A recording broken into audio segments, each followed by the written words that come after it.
Bismillahirrahmanirrahim. Assalamualaikum warahmatullahi wabarakatuh. Allahumma salli wa sallim ala habibi rabbil alamin Sayyidina Muhammadin wa ala alihi wa sahbihi ajma'in. Amma ba'du, Rabbana jidna ilman wa yakinan shadiqan wa amalan shaliha wa taubatan nasuha wa tijaratan lan tabur.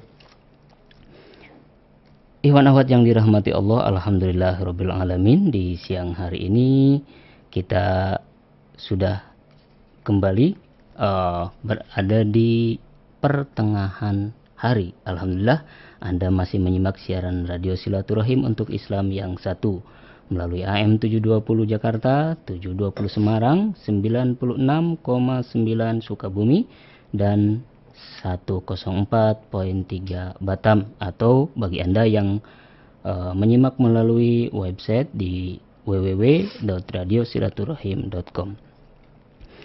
Ikhwan akhwat yang dirahmati Allah, berikut ini Anda akan mendengarkan atau akan mengikuti kupas buku seperti biasa di siang hari. Di hari Sabtu kita ada kupas buku, dan kebetulan buku yang saya pegang kali ini adalah Sedekah Membabi Buta. Buku ini merupakan buku yang luar biasa ya, yang sangat inspiratif, diterbitkan oleh Prima Ufuk atau Zahira dan ditulis oleh Edi Sutisna, pendiri Klub Pecinta Al-Quran. Dan beliau ini alhamdulillah di siang hari ini juga sudah hadir di studio Rasil. Ikhwan akhwat yang dirahmati Allah, buku ini merupakan buku yang tidak terlalu tebal ya. Ini ada sekitar 365 halaman. Ini merupakan buku cerita dari Ufuk Abadi. Dan bagaimana buku ini, kita sapa terlebih dahulu penulis dari buku ini, Mas Edi Sutisna. Assalamualaikum warahmatullahi wabarakatuh, Mas. Waalaikumsalam warahmatullahi wabarakatuh. Kabar baik Mas Edi ya? Alhamdulillah. Alhamdulillah. Tadi tidak ketemu sama Zahira barangkali ya? Gimana Pak? Tadi tidak ketemu sama Zahira dulu atau langsung ke sini? Tidak ketemu. Tidak ketemu ya. Tapi alhamdulillah ya bisa nyampe juga di Silaturahim. Ini buku ini terlebih dahulu saya baca ini ada prolognya nih di belakang. Sudah banyak orang meneteskan air mata membaca tulisan dalam buku ini. Sudah banyak orang tersentuh hatinya setelah mencerna kalimat demi kalimat di dalam buku ini. Kekuatan hati bisa menggetarkan hati juga. Sesuatu yang lahir dari hati bisa menggerakkan ribuan bahkan jutaan orang. Itulah yang dilakukan oleh Edi Sutisna, penulis buku ini. Nah, siapakah Edi Sutisna ini? Nanti Iwan langsung berkenalan ya, boleh.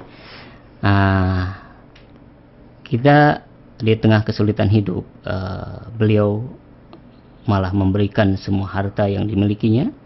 Lebih dari itu, dia bisa menggerakkan banyak orang untuk mengikuti langkahnya yang aneh itu.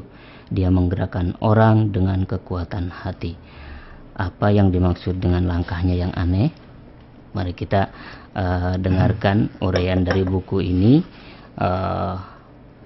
dari penulis Sedekah Membabi Buta, Mas Edi Sutisna. Apa yang bisa diceritakan dari buku ini? Silakan Mas Edi. Bismillahirrahmanirrahim. Assalamualaikum warahmatullahi wabarakatuh. Awal mulanya saya menulis buku Sedekah Membabi Buta ini awalnya untuk diri saya pribadi. Awalnya karena saya backgroundnya pengusaha bisnis. Saya gila bisnis, gila kerja dulunya. Sampai suatu ketika saya bangkrut. Habis itu setelah bangkrut nggak tahu inspirasi dari mana, saya berpikir apa yang salah di dalam diri saya, apa yang salah di dalam diri saya, bukan di luar sebenarnya, yang salah bukan di luar, tapi apa yang salah di dalam diri saya. Awalnya sebelum menulis buku ini. Terus ternyata banyak yang salah di dalam diri kita, banyak. Dan setelah ketemu, saya justru merasa untung, saya bangkrut untung, karena saya dapat ketemu apa yang salah di dalam diri saya. Salah satunya yang salah, sholat saya salah, sedekah saya salah, ngaji saya salah. Maksudnya ngajinya berantakan, sholatnya berantakan, puasa boro-boro. Nah, setelah ketemu, saya coba perbaiki perlahan-lahan, sampai akhirnya alhamdulillah dugaan saya benar. Ternyata yang salah di situ saya perbaiki, akhirnya lama-lama menjadi baik kehidupan saya. Nah, itu semua saya tulis di buku. Sampai 10 jilid bukunya. Yang masing-masing buku 300 halaman. Ada 10 jilid. Semuanya tentang kehidupan sehari-hari. Awalnya buku ini judulnya bukan Sedekah Membabi Buta awalnya. Awalnya judulnya panjang. Judulnya Yang Kita Butuhkan Bukan Solusi, tapi yang kita butuhkan Allah. Itu yang saya ketemukan di kehidupan ini. Jadi kalau kita punya masalah, sebenarnya yang kita butuhkan bukan solusi, tapi yang kita butuhkan Allah sebenarnya. Nah, saya udah ketemu itu. Nah, saya tulis di buku. Waktu itu zamannya Friendster, belum ada Facebook. Awalnya untuk diri saya pribadi itu buku, supaya saya nggak lupa, karena saya udah jatuh dan saya nggak mau ngulangin kesalahan yang sama. Jadi saya tulis supaya suatu saat saya jatuh lagi, saya baca tuh catatan-catatan kecil saya. Catatan kecil. Saya jatuh lagi, saya baca lagi, saya ingat lagi yang dulu, kesalahan yang dulu. Jadi saya nggak mau lagi jatuh seperti yang dulu awalnya. Dan saya coba share di Friendster waktu itu, belum ada Facebook. Banyak respon dari teman-teman, katanya, wah ini ceritanya sama nih seperti saya, kata teman-teman. Kehidupan sehari-hari. Setelah itu zamannya Facebook, saya share di Facebook waktu itu. Ternyata banyak juga responnya. Seperti yang di dalam buku ini, saya tulis judulnya Kita Punya Allah Tapi Seperti Kita Tidak Punya Allah, gitu. Kita punya Allah, tapi kita seperti tidak punya Allah. Kenapa kita seperti tidak punya Allah? Allahnya nggak dipakai, istilah kasarnya. Allahnya nggak dipakai. Apa-apa sendirian, kerja sendirian, cari duit sendirian. Harusnya kita menghadirkan Allah di dalam kehidupan sehari-hari, gitu. Jadi kita ini punya Allah, seperti tidak punya Allah, karena apa-apa sendirian, ditanggung sendiri, gitu. Harusnya kita menghadirkan Allah. Seperti kita kerja, kita harus tanya dulu nih sama Allah, kerja kita bagus gak ya Allah, gitu. Harusnya, kalau bagus lanjut, kalau jelek stop, gitu. Seperti juga dalam buku ini saya tulis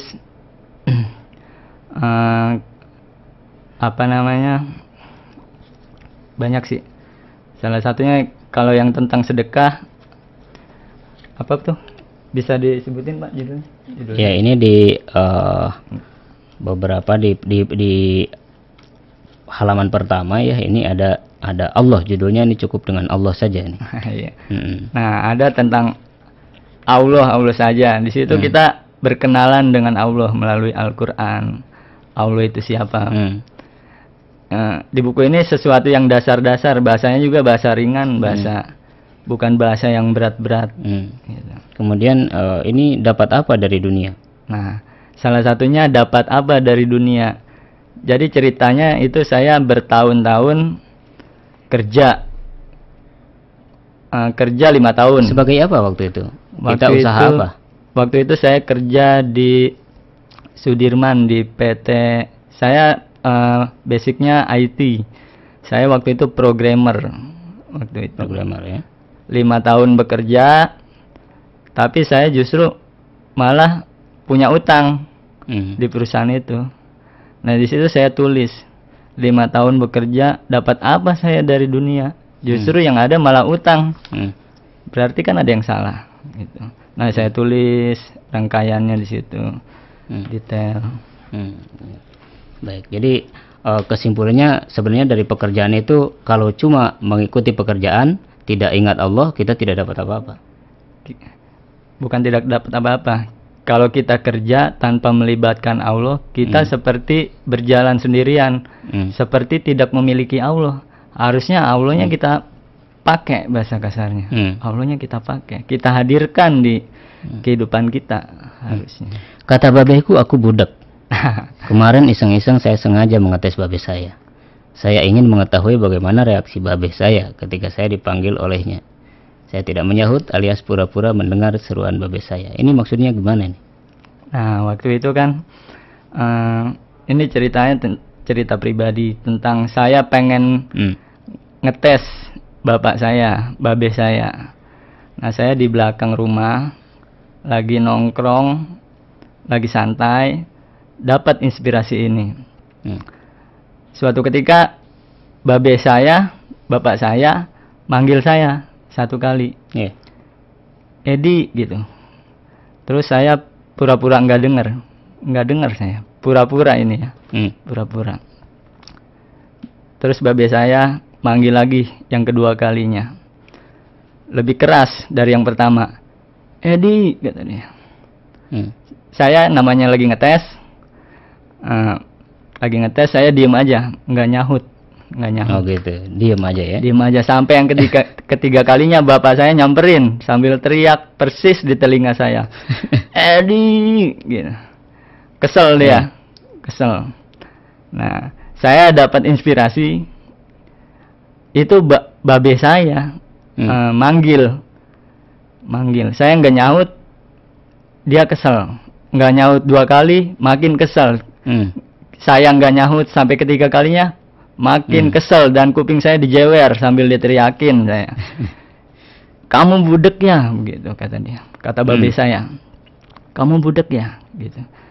Coba sekarang Allah manggil, manggil dalam azan, Allahu Akbar, Allahu Akbar. Nah, kita reaksi kita apa? Diem, pura-pura budek, gitu. Pura-pura budek. Allah manggil lagi, Allahu Akbar, Allahu Akbar. Kebanyakan dari kita diem, harusnya nyamperin, harusnya. Pura-pura tidak dengar. Pura-pura tidak main dengar. gitar, merokok, ketawa ke TV, nonton TV dan lain sebagainya. Nah, itulah kita tidak menyambut seruan Allah. Gimana coba? Nanti Allah bereaksi kayak gimana? Saya beranalogi, babe saja ini ya, ngejewer kupingnya gitu. Babe saya aja langsung datang, saya dijewer. Allah gimana coba? Sampai kita nggak nyaut, boro-boro langsung lari ke masjid, boro-boro. Nah, itu yang saya ceritakan di buku. Lihat saja kelakuan kita di pinggir masjid, di teras, kita tega merokok dulu, menghabiskan batang rokok yang masih tanggung kita hisap karena belum habis. Ada lagi orang yang berjalan menuju Allah sambil ngobrol cekikikan dan jalan dengan teramat lambat. Ini memang menarik ininya, bahasanya bahasa sehari-hari ya. Bahasa biasa. Ada lagi yang sudah komat kamit, yang sudah komat masih terima SMS, masih mengirim SMS ke sana kemari. Ini pengalaman pribadi atau melihat orang ini? Pengalaman pribadi dan melihat orang. Rata-rata di kita. Makanya kehidupan sehari-hari, kita.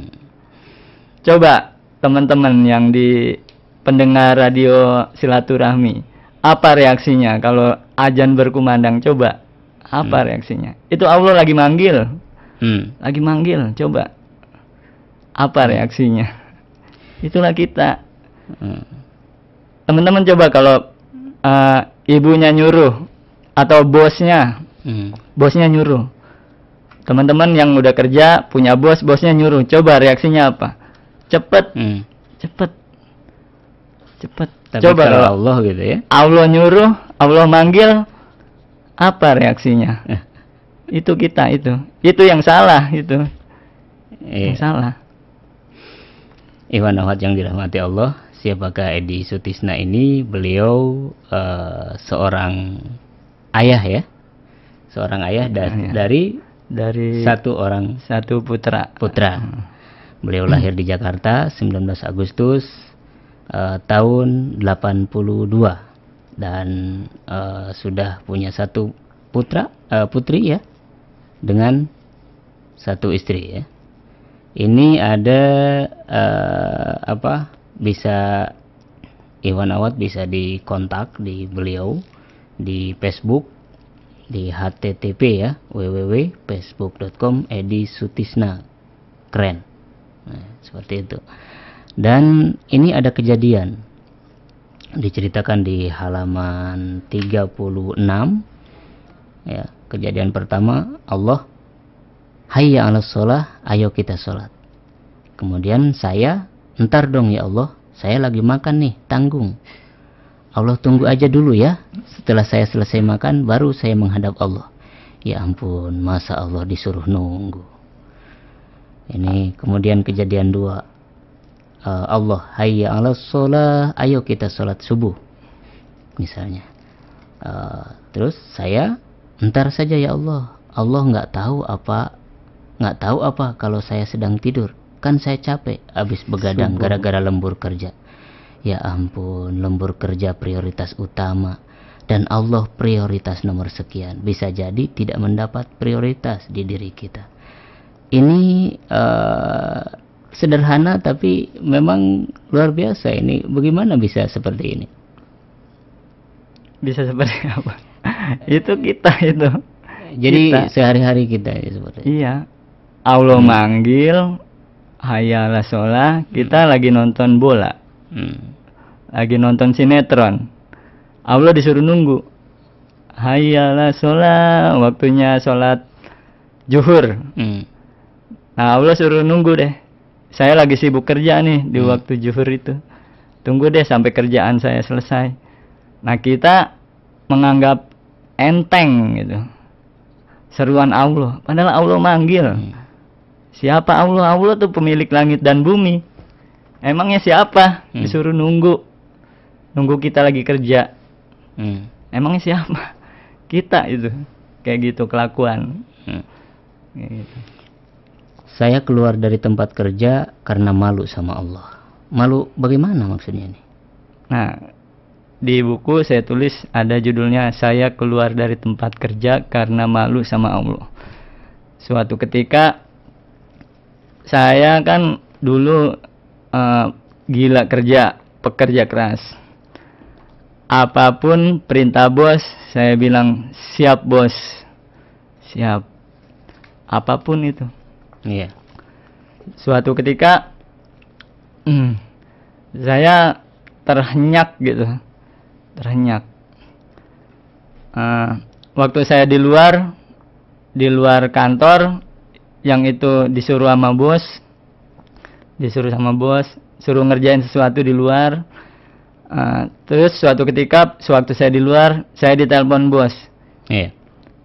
Edi, datang kemari. Langsung saya tinggalin pekerjaan itu, langsung saya meluncur ke bos. Meluncur ke bos. Jadi manut lah ya. Jadi manut. Siap. Perintah bos adalah kewajiban saya gitu. Iya.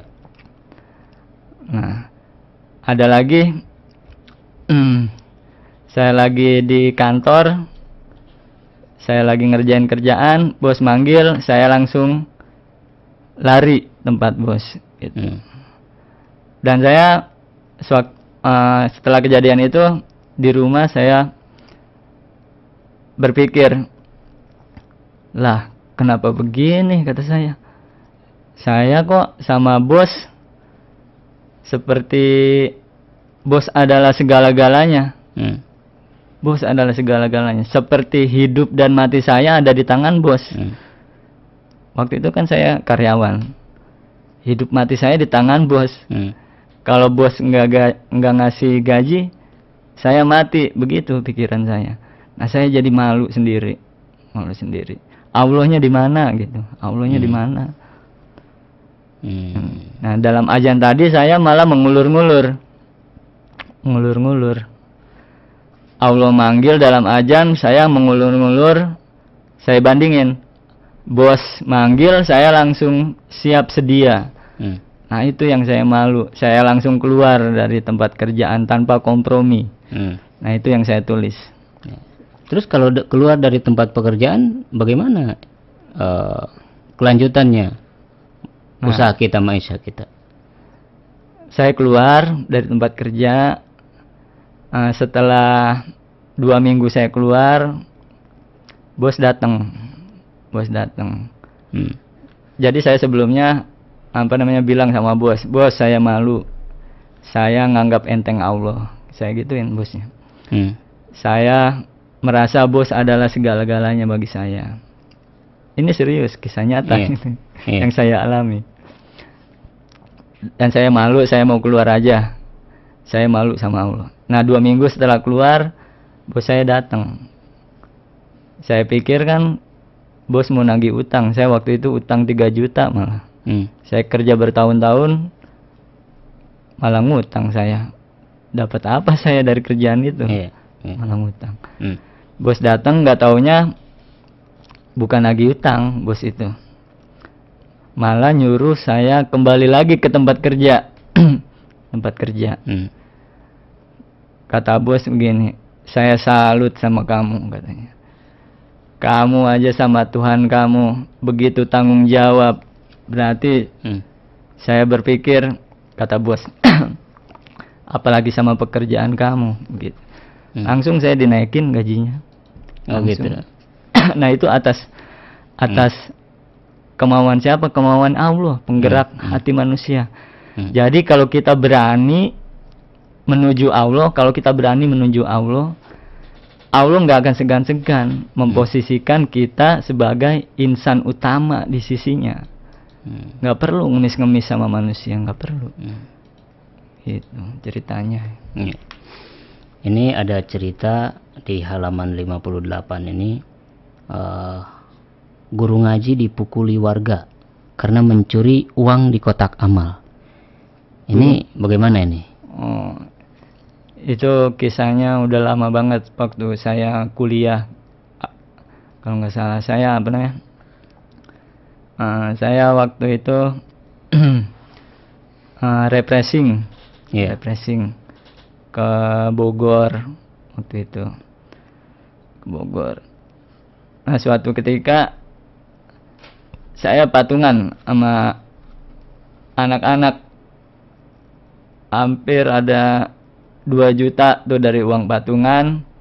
Saya habisin 1 malam buat beli kambing guling, snack, minuman, tapi bukan minuman mabuk.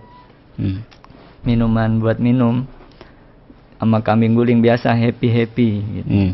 Di Bogor. Awalnya mau ke Puncak, tapi karena teman saya ada rumah di Bogor, jadi kita ke Bogor dan buat happy patungan sampai 2 juta itu dalam semalam. Nah, suatu ketika di malam hari ada rame-rame. Wih, apa nih, kayak orang lagi ngegebukin maling waktu itu. Nggak taunya guru ngaji dipukuli warga gara-gara mencuri kotak amal. Kotak amal. Saya berpikir beda dari yang lain. Kalau yang lain pasti mengutuk ustadz itu. Saya berpikiran beda. Pasti ada yang salah dari kebanyakan orang, kata pikiran saya gitu. Ternyata benar. Guru ngaji itu selama kalau nggak salah 3 tahun mengajar ngaji tanpa meminta uang uang apa namanya, uang bayaran sepeser pun. Guru ngaji di Bogor itu guru ngaji yang dipukuli. Guru ngaji, dia tanpa minta uang sepeser pun. Nah, harusnya kita yang bersimpati, yang tahu diri harusnya. Guru ngaji kan juga manusia harusnya. Kenapa guru ngaji kita biarin kayak gitu? Sampai dia mencuri uang amal, kotak amal. Gitu.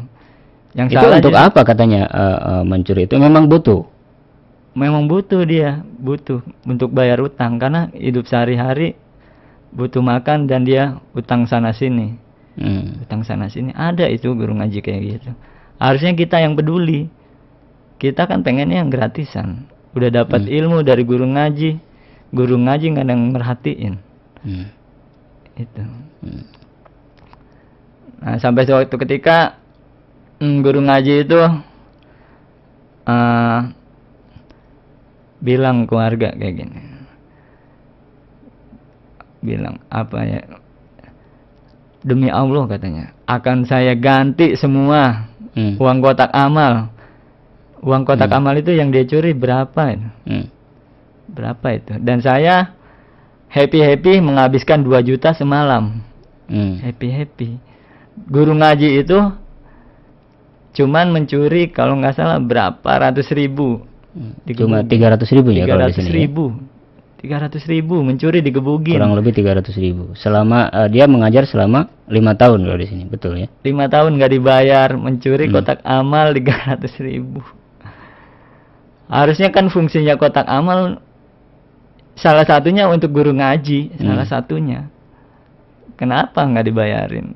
Dan saya malu sendiri waktu itu. Saya menghabiskan uang 2 juta dalam 1 malam. Itu saya ceritakan di buku.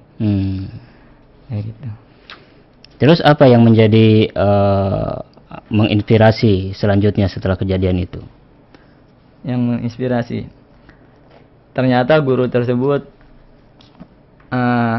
dia setelah kejadian itu diusir sama warga, digiring polisi, dan nyampe dibawa ke polisi. Subhanallah.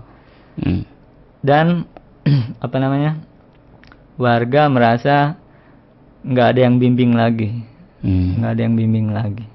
karena guru ngajinya nggak ada, dia nggak ada yang bimbing lagi, dan warga rindu, sampai warga masang di koran waktu itu, untuk supaya guru ngajinya diketemukan waktu itu.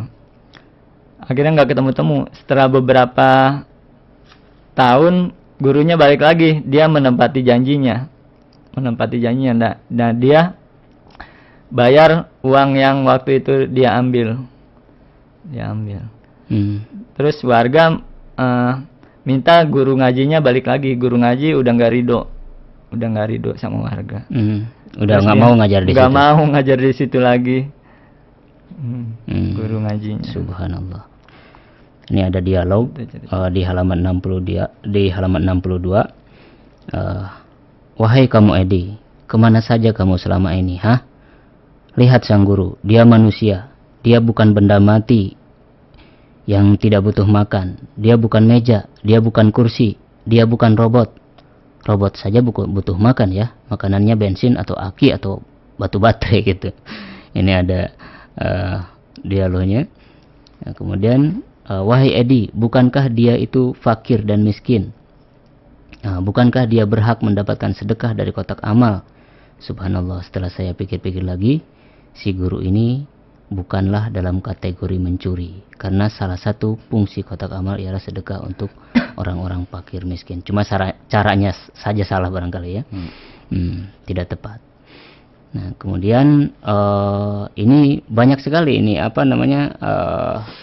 jadi ini cerita ini rupanya berlanjut ya sampai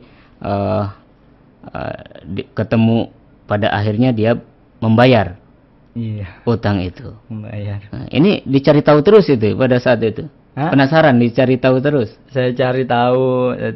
Akhirnya lama-lama karena nggak ketemu informasinya, setelah beberapa tahun saya dapat informasi dari teman saya yang di Bogor itu bahwa dia udah membayar membayar yang uang yang dia curi itu.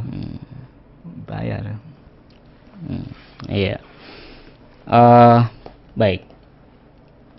Ini kita insya Allah kita akan masih terus lanjutkan cerita demi cerita, dan nanti Iwan Awad mungkin akan mengetahui apa hubungannya dengan cerita ini dengan sedekah membabi buta setelah jeda berikut ini.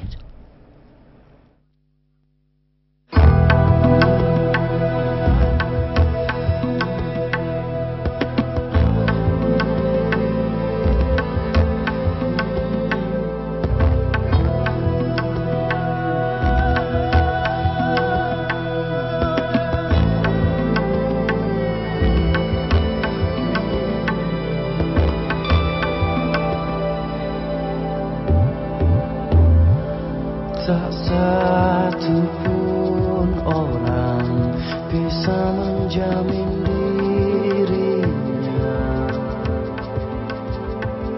selamat di saat ajal memanggilnya. Setitik kesalahan semua akan diperhitungkan. Semisal buih dosa telah kita kerjakan. Setiap mata, hati, tangan, kaki akan jadi saksi. Tiada dusta diri yang tak terhakimi. Luka sepi air mata tak berarti lagi. Akan terlambat segala sesal di waktu nanti.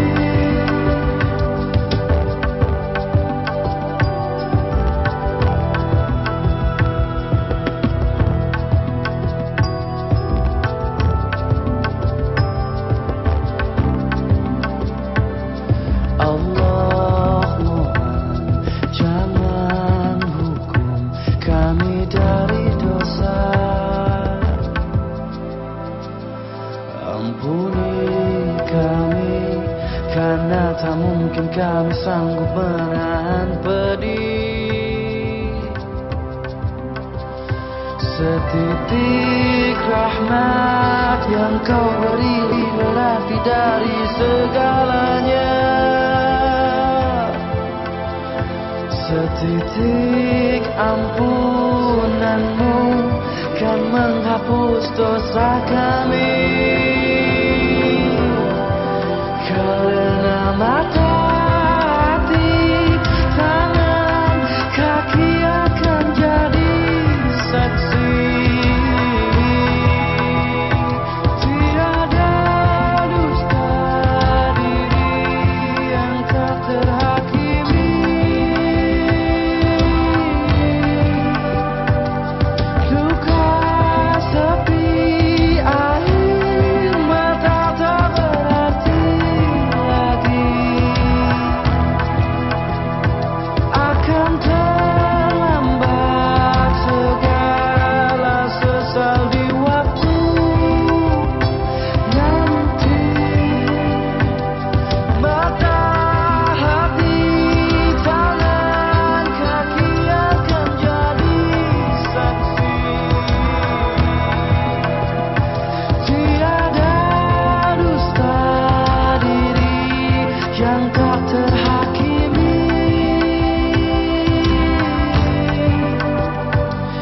Luka sepi air mata tak berarti. Akan terlambat segala sesal di waktu nanti.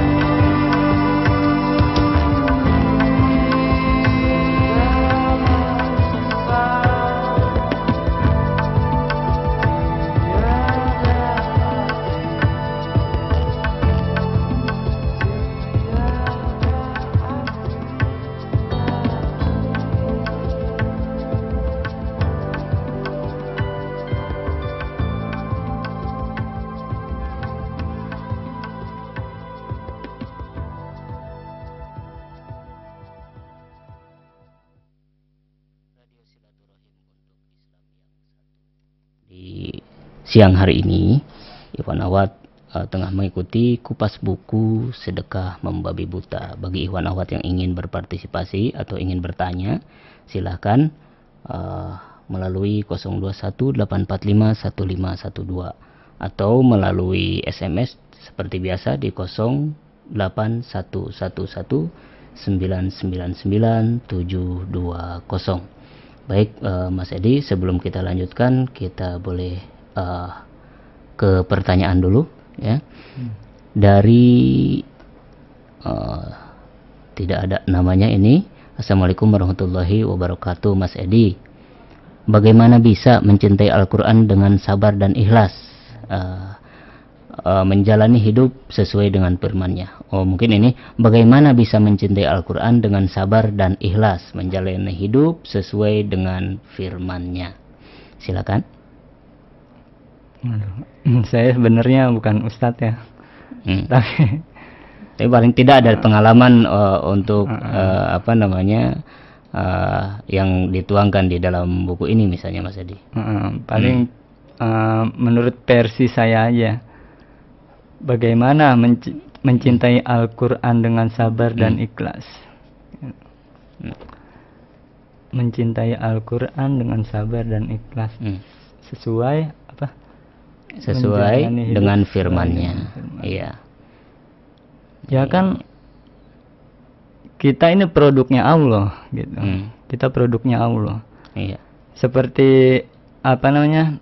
Manusia membuat mobil, pasti kan ada manual booknya. Iya. Manual booknya.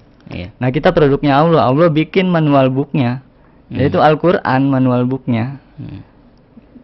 Ya supaya kita bisa menjalani hidup ini dengan bagus. Bagus. Ya keuntungan untuk diri kita sendiri, bukan siapa-siapa. Gitu. Gitu. Jadi menjalani hidup sesuai dengan Al-Quran, intinya adalah bacalah Al-Quran itu. Baca Al-Quran. Praktekkan Al-Quran. Karena untuk kepentingan diri kita sendiri. Ngapain nggak ikhlas? Gitu. Iya. Ngapain nggak ikhlas? Kenapa nggak ikhlas? Gitu. Sedangkan yang berkepentingan kita, kepentingan kita, seperti mobil yang diciptain manual booknya, seperti komputer ada manual booknya, radio ada manual booknya, dan manusia juga ada manual booknya, Al-Quran. Kenapa nggak ikhlas? Saya justru malah aneh, kok bisa nggak ikhlas? Harusnya ikhlas kan buat kebutuhan kita, harusnya. Gitu. Kalau jawaban saya itu. Assalamualaikum, Mas Edi. Bukunya 10 jilid dengan judul yang sama, sedekah yang bagaimana yang bermanfaat untuk dunia akhirat. Mohon pencerahannya. Semua sedekah Allah di Depok. Semua sedekah pasti bermanfaat dunia dan akhirat pastinya. Sedekah apapun, sedekah yang bagaimana yang bermanfaat untuk dunia dan akhirat, ya semuanya. Yeah. Semua sedekah bermanfaat untuk di dunia dan akhirat tentunya. Allah udah janji kan. Ini sedekah ini memang Mas Edi praktekkan dalam sehari-hari?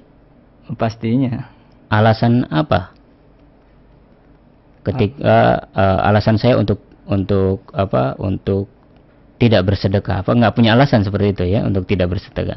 Di dalam pada halaman 70 nih, alasan saya untuk tidak bersedekah. Ketika ada peminta-minta masih muda, saya berkata, duh nih orang masih muda, malah jadi tukang minta-minta. Kerja dong, nggak malu apa?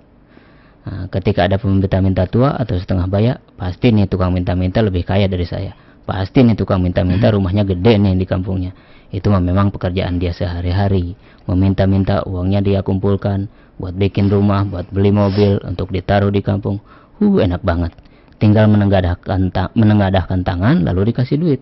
Saya aja seharian kerja panas-panasan, keringat mengucur, energi terkuras, paling dapat berapa? Dasar perampok berkedok pengemis tuh. Itu alasan saya itu. Alasan untuk tidak bersedekah. Jadi macam-macam alasan orang untuk bisa bersedekah. Ini alasan-alasan lainnya bagaimana, bisa diceritakan nih Mas Edi? Banyak alasan saya dulu ya, banyak. Saya punya alasan saya nggak mau sedekah. Nah itu saya tulis di buku. Salah satunya ada peminta-minta nggak saya kasih.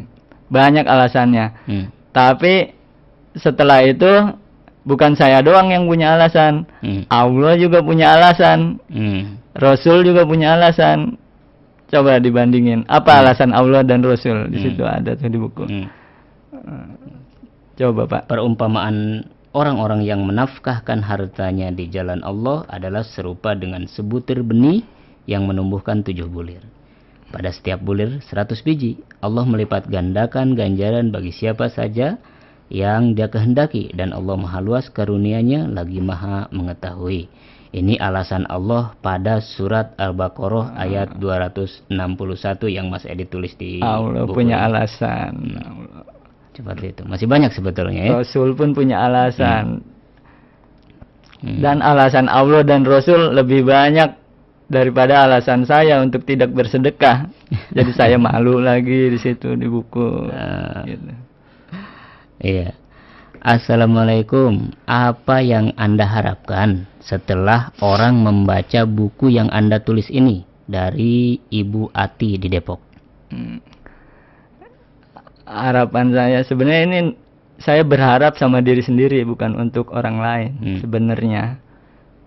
Agar saya bisa menghadirkan Allah di setiap detik, menit, jam, per milisecond bisa menghadirkan Allah. Nah di buku ini ya mudah-mudahan teman-teman setelah membaca ini buku ini teman-teman bisa menghadirkan Allah di setiap hidup dan langkahnya gitu. Iya. Dari Hani di Jakarta. Assalamualaikum Pak Edi Sutisna. Kalau tidak salah tadi dibilang Pak Edi pernah bangkrut. Bagaimana cara bangkit dari kondisi itu? Apakah masih bisa bersedekah dalam kondisi seperti itu, dan dengan cara seperti apa? Dari Hani di Jakarta. Saya suatu ketika saya bangkrut dan saya nggak tahu dapat inspirasi dari mana. Yang saya bilang sama diri saya, pasti yang salah itu diri saya, bukan orang lain. Nah saya cari kesalahannya, ternyata kesalahannya banyak. Salah satunya sholat saya hancur, sedekah saya hancur, ngaji saya hancur. Semua jalan-jalan yang mendekat ke Allah hancur. Itu kesalahan fatal dalam hidup saya. Nah setelah ketemu kesalahannya itu, saya coba memperbaiki kesalahan-kesalahan. Saya fokus di situ, bukan mencari bisnis lain. Nggak penting bisnis lain, karena saya udah ketemu kesalahannya dan saya perbaiki. Saya perbaiki sholatnya, saya perbaiki sedekahnya. Saya mulai belajar berpuasa, mulai memperbaiki cara ngaji saya. Saya fokus di situ sampai suatu ketika saya ditelepon sama, dulu saya waktu bangkrut menyisakan hutang itu banyak, hutangnya banyak. Saya bengong, hutang kok bisa banyak begini. Padahal kata orang-orang itu hutang ke perusahaan. Hutang ke perusahaan atau waktu itu kan ada saya punya perusahaan sendiri waktu itu. Nah ada masalah yang tak terduga-duga. Sebenarnya saya males cerita ini, tapi saya ceritain aja deh. Uang kas perusahaan itu dibawa kabur sama orang. Dibawa kabur. Saya bengong langsung. Saya lapor polisi kan. Nah saya mulai berpikir yang salah pasti dalam diri saya gitu. Sebenarnya saya dari dulu anti sama hutang. Anti sama hutang. Tapi ini saya dipaksa punya hutang karena untuk biaya listrik, biaya gaji karyawan. Udah nggak ada duitnya karena duitnya dibawa kabur waktu itu. Semua barang-barang saya disita. Terus saya pulang dengan baju yang cuman melekat di badan aja. Terus disinilah peran orang tua saya jadi sedih nih. Kalau kita banyak masalah pasti larinya bukan ke siapa-siapa, pasti larinya ke orang tua ya? Kalau lagi susah, kalau lagi senang kita lupa sama orang tua.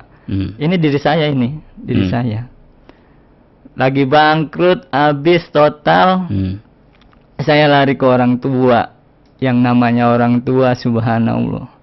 Mau anaknya bangkrut, mau anaknya jelek, tetap disambut orang tua itu. Makanya kita tuh jangan macem-macem sama orang tua.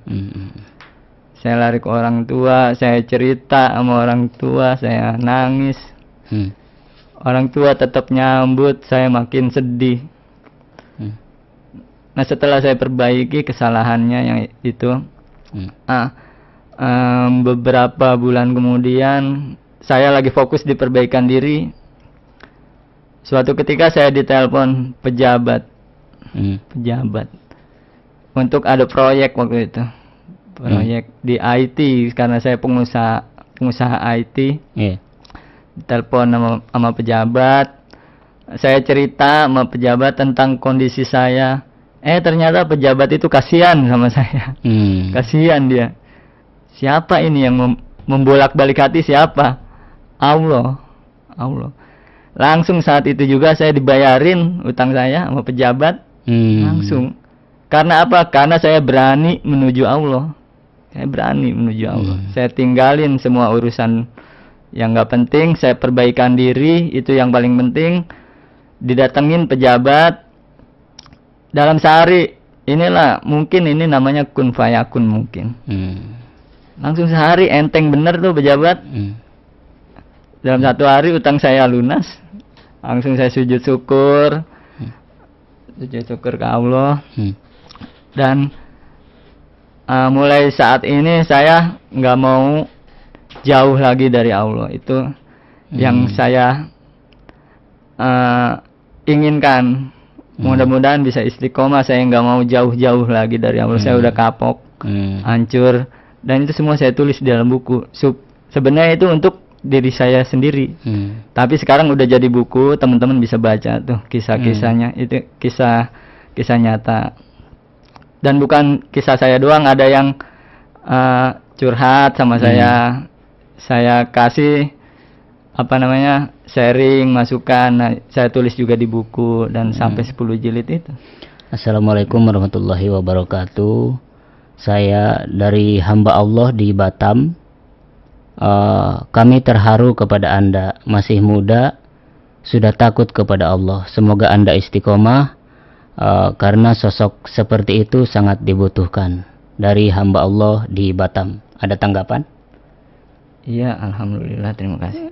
Saya juga sebenarnya ngeri nggak istiqomah, karena saya itu jujur aja, saya juga masih goyang-goyang ini, sama kayak semua orang.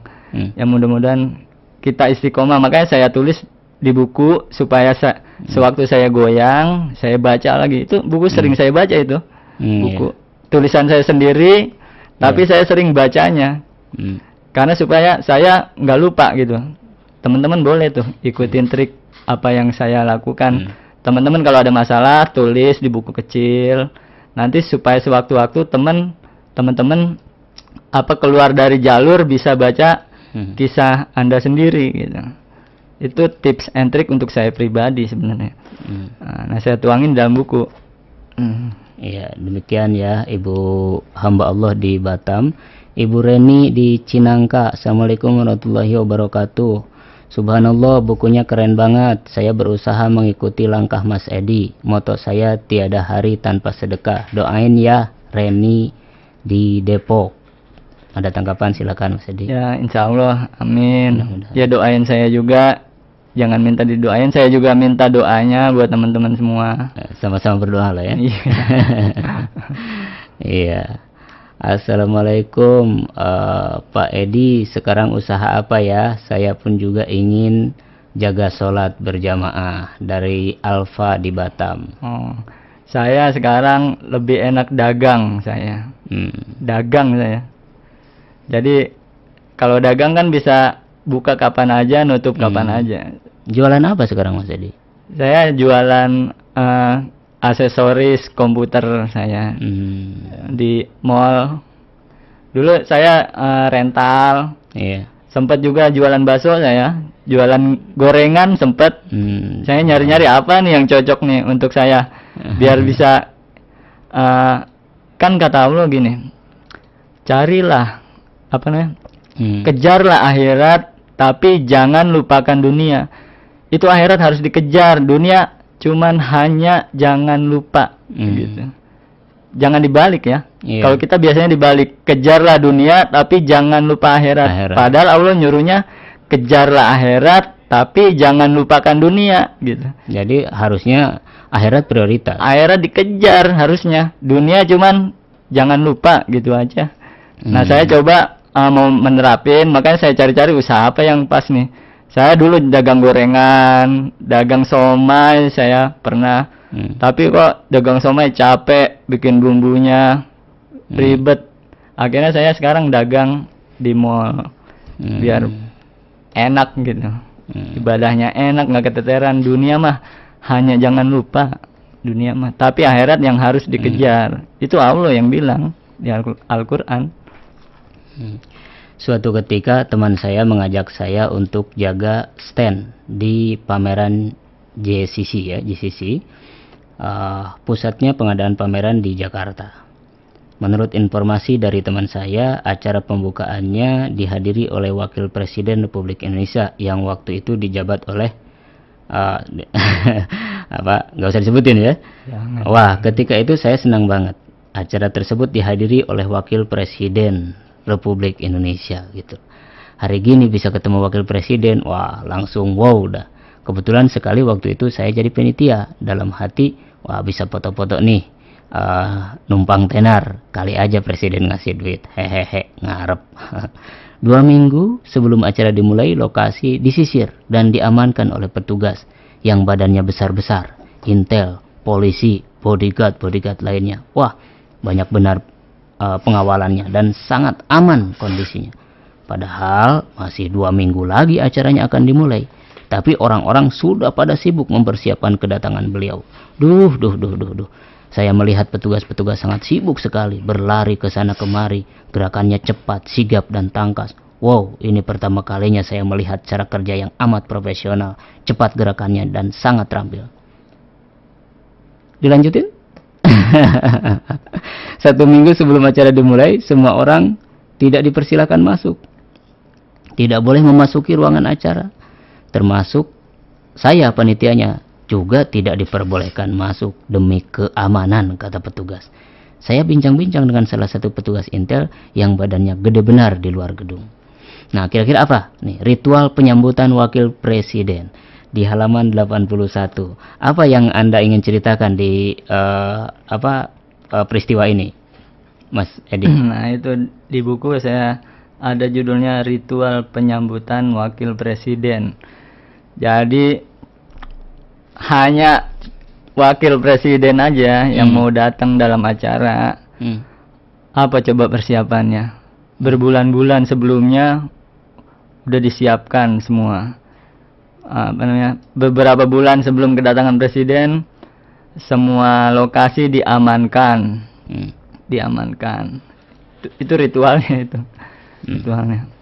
Sebelum datang presiden, sebelum datang wakil presiden di acara tersebut, semua sudah kondusif.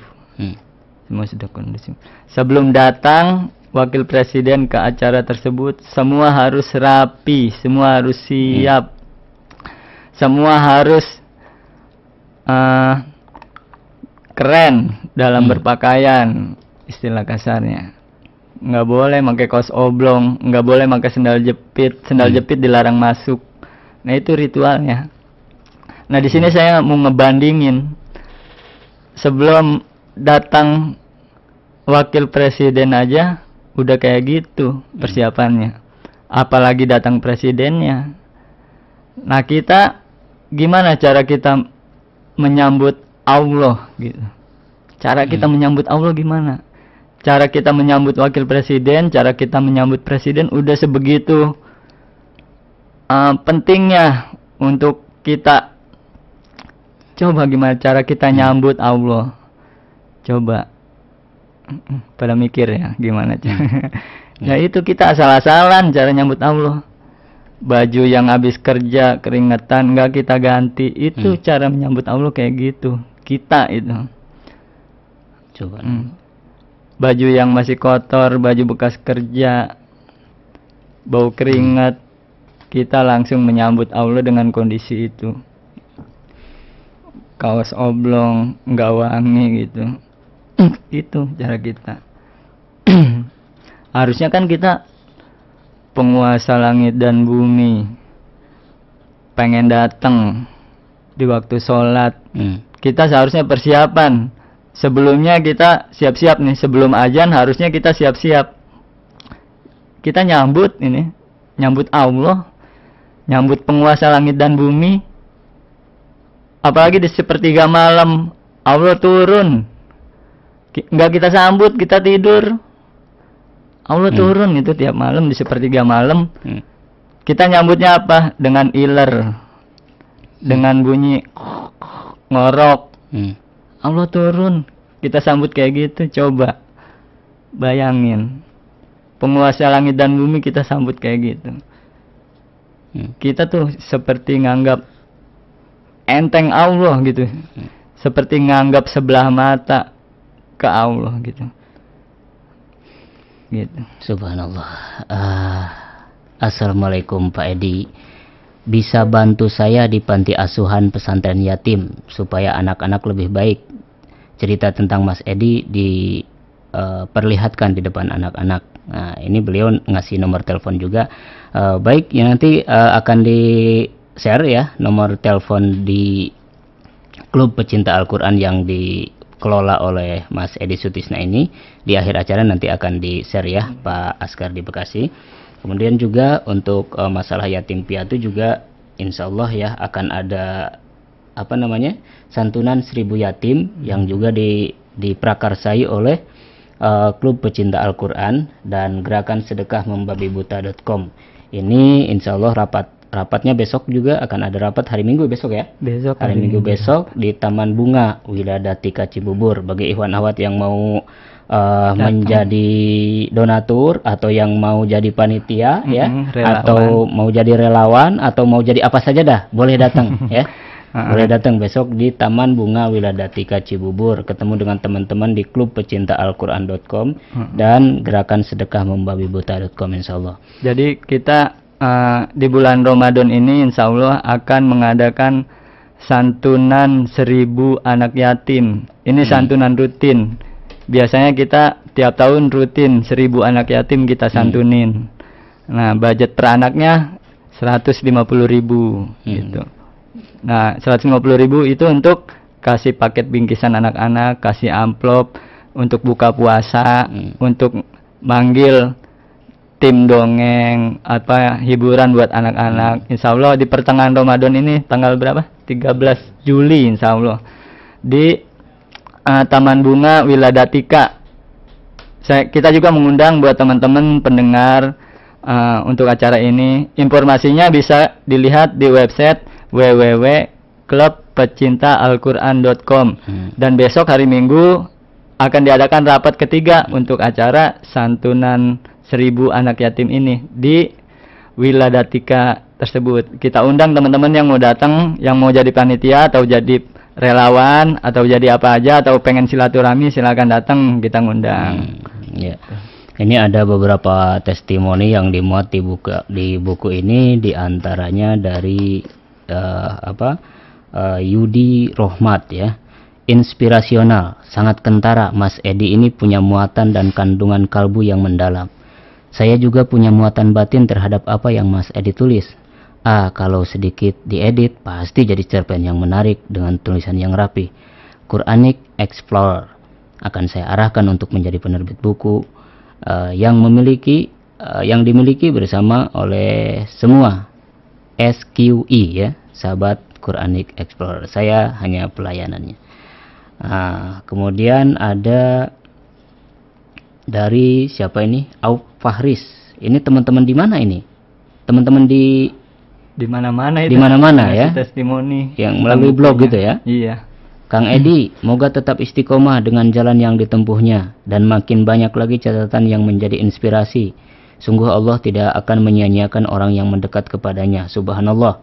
Semoga saya bisa seperti Mas Edi. Hatur nuhun Kang. Semoga Akang senantiasa dalam kesehatan dan kebaikan serta lindungannya. Amin ya robbal alamin. Semoga semangat dengan kisah-kisah hikmahnya. Dari Auf Fahris.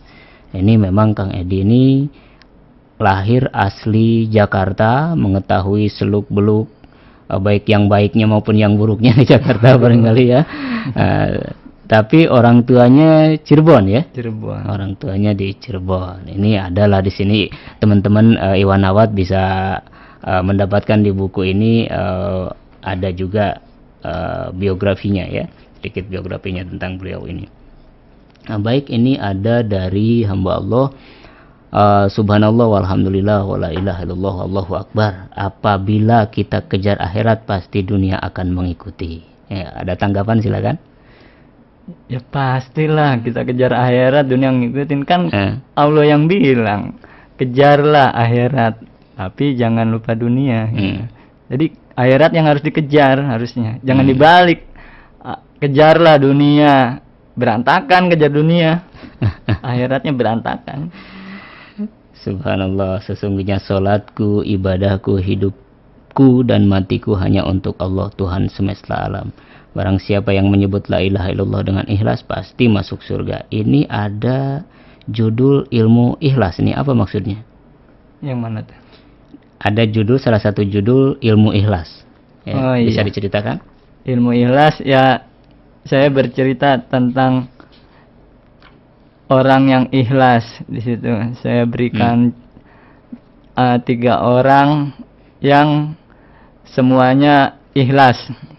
Termasuk ada orang yang ngomong gini, sedekah, kalau kita habis sedekah jangan ngarep, kata dia. Jangan ngarep gimana, kalau nggak boleh ngarep terus ngarepnya sama siapa? Nah, ikhlas itu bukan berarti kita nggak boleh ngarep. Selama ngarepnya ke Allah, itu ikhlas namanya. Itu ikhlas namanya. Kita aja nggak sedekah aja, boleh kan kita ngarep ke Allah? Boleh. Kenapa sewaktu kita sedekah, kok malah nggak boleh ngarep? Kan aneh gitu. Jadi ikhlas itu nggak ada hubungannya dengan ngarep. Selama ngarepnya ke Allah, itu ikhlas. Kan kita ngarepnya ke Allah, bukan ke manusia. Yang nggak ikhlas gini, kita ngasih sedekah ke orang, terus kita ngarepnya ke orang, itu berarti itu timbal balik. Itu namanya nggak ikhlas, berarti ngarepnya ke orang. Selama kita ngarepnya ke Allah, itu ikhlas. Karena nggak ada timbal balik sama orang. Kita ngasih ke orang, ngarepnya ke Allah gitu. Bukan antar sama orang, itu ikhlas. Nah, saya jelasin gitu. Seperti itu. Iwan Awad yang dirahmati Allah, buku ini tampilannya bagus ya, diterbitkan oleh Zahira, ini penerbit Zahira, dan rencananya ini memang 10 buku ya Mas Edi ya? 10 jilid buku, nanti insya Allah bulan Ramadan, sebelum bulan Ramadan keluar lagi jilid keduanya. Dan itu, nah yang jilid pertama ini sebenarnya belum masuk dunia sedekah, masih pengenalan dulu tentang Allah, tentang keyakinan, tentang mendekat ke Allah. Nah, jilid kedua ini udah mulai masuk sedekah-sedekah, dan sedekahnya udah gila ini. Karena sebelumnya kita mengenal Allah dulu, jadi di buku pertama ini saya mengkonsep supaya kita yakin dulu ke Allah. Setelah kita yakin, kita bakalan bisa gila-gilaan sedekah gitu. Nah, yang kedua ini masuk beneran sedekahnya, beneran udah gila. Ya, sedekah membabi buta ya, judul yang dipilih oleh Zahira ini ya. Luar biasa. Kemudian harga berapa? Nih ada yang tanya, Ibu Nining di Depok, harganya berapa? Nanti dikasih tahu ya. Harganya buku ini. Kemudian Iwan Awad, buku ini seperti biasa nih enak juga dibaca, dan tidak terlalu tebal ya, hanya sekitar 360-an, 355-an. Insya Allah ini sangat menginspirasi kita, bagaimana kita menemukan kisah-kisah di dalam hidup kita, dan kita bisa mengambil hikmah dari kisah-kisah ini tentunya. Kemudian Assalamualaikum warahmatullahi wabarakatuh. Kembali ke SMS kita. Saya ingin sekali mendapatkan bukunya Kang Edi. Itu bagaimana caranya? Terima kasih dari Ali Sidik di Sukabumi. Iya, Pak Ali dan juga Iwan Ahwat yang lainnya. Iwan Ahwat bisa mendapatkan buku ini, tetapi pada saat ini memang tidak bisa langsung hari ini ya. Tapi Iwan Ahwat bisa memesan langsung ke Radio Silaturahim atau ke Rasil Bookstore. Iwan Ahwat bisa mengetik melalui SMS ya. Silakan dicatat formatnya. Ketik SMB sedekah membabi buta. Ya, ketik SMB ya, kependekan dari sedekah membabi buta. Spasi jumlah yang dibutuhkan Iwan Ahwat berapa gitu. Misalnya SMB 1 gitu kan, 2, 3 dan lain sebagainya. Kemudian spasi nama, spasi alamat kirim. Alamat kirim tentu saja Iwan Ahwat bisa tuliskan secara lengkap ya. Alamat kirim. Kemudian nomor telepon. Ya, nomor telepon yang Iwan Ahwat pakai atau nomor telepon yang Iwan Ahwat gunakan untuk SMS dicantumkan kembali supaya kami bisa cepat mendeteksi di SMS Anda ya.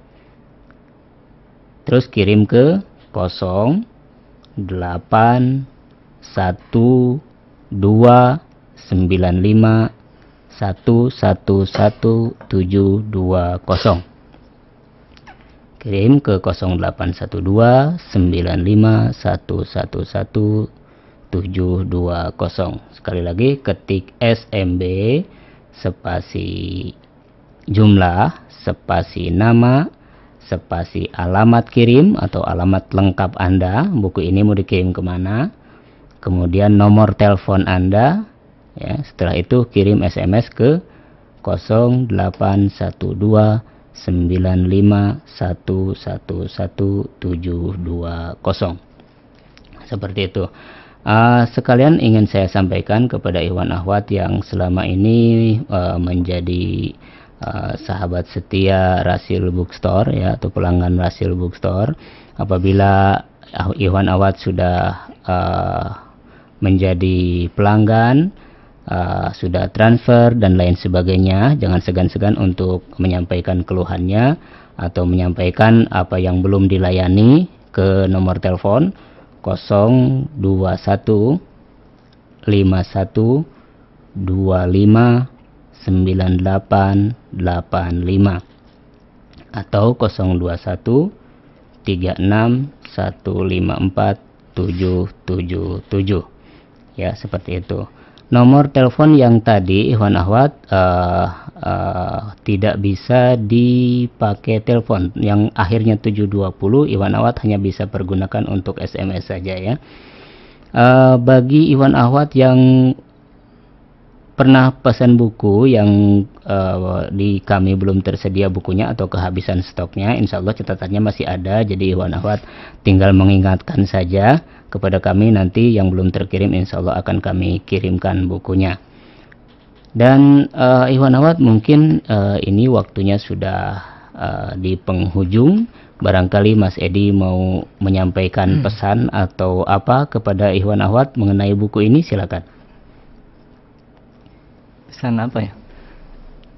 Saya ini aja mau ngundang teman-teman untuk acara santunan 1000 anak yatim insya Allah di bulan puasa tanggal 13 Juli pertengahan Ramadan. Nah, informasinya bisa dilihat di www.klub-pecinta-alquran.com atau teman-teman pengen belajar ilmu sedekah yang gila, sedekah yang membabi buta di www.gerakan-sedekah-membabibuta.com. Di situ kita ntar akan praktek, sama-sama praktek bareng-bareng di situ. Dan banyak tulisan-tulisan saya juga di situ, saya sharing. Ada bukunya juga yang bisa di-download.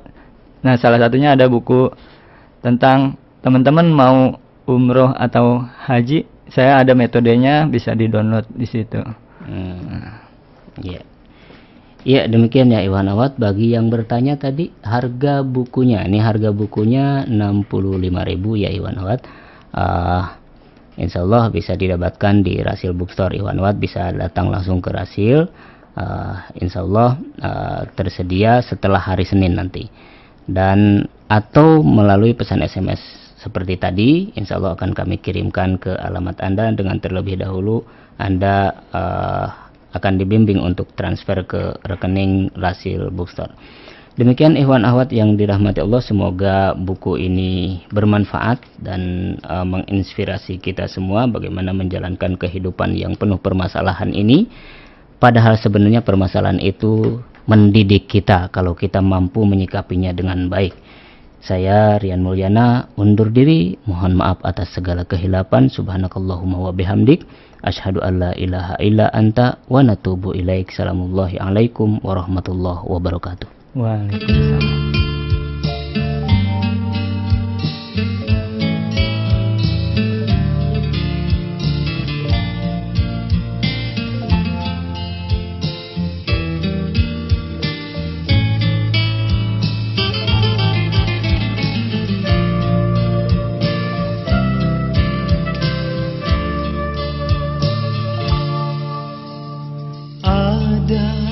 Sajadah panjang terbentang dari kaki buayan sampai ke tepi kuburan hamba bila mati. Ada sajadah panjang terbentang, hamba tunduk dan sujud di atas sajadah yang panjang ini, diselingi sekedar interupsi. Mencari rezeki, mencari ilmu, mengukur jalanan seharian. Begitu terdengar suara azan, kembali tersungkur hamba. Ada sajadah panjang terbentang, hamba tunduk dan rukuk,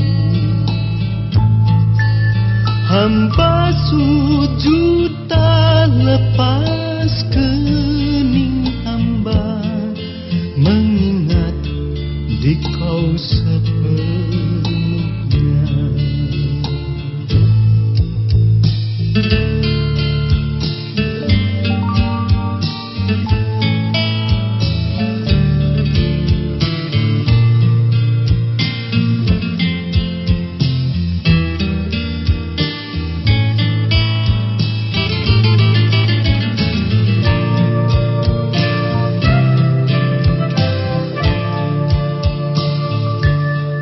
Mencari rezeki, mencari ilmu, mengukur jalanan seharian. Begitu terdengar suara azan, kembali tersungkur hamba. Ada sajadah panjang terbentang, hamba tunduk dan rukuk, hamba sujud tak lepas kening hamba, mengingat di kau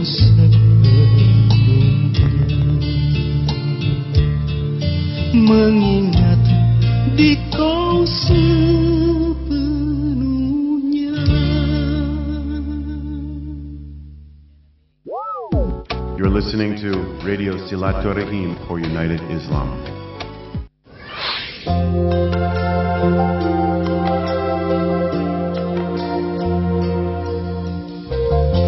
Kita bersama Radio Silaturahim dari mulai pertama didirikan dengan tujuan betul-betul untuk menegakkan kalimat Allah, keadilan, memperjuangkan kebenaran, dan menyambung merajut tali persaudaraan di antara kita.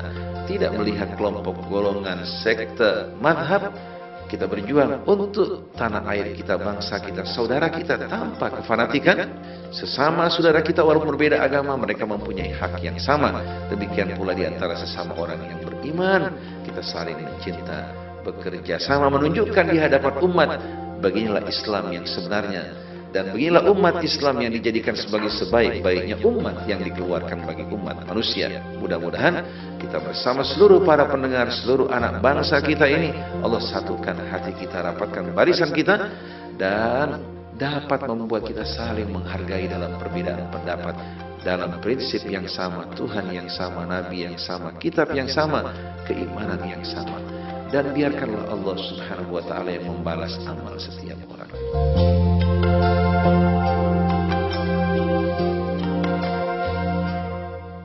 Surah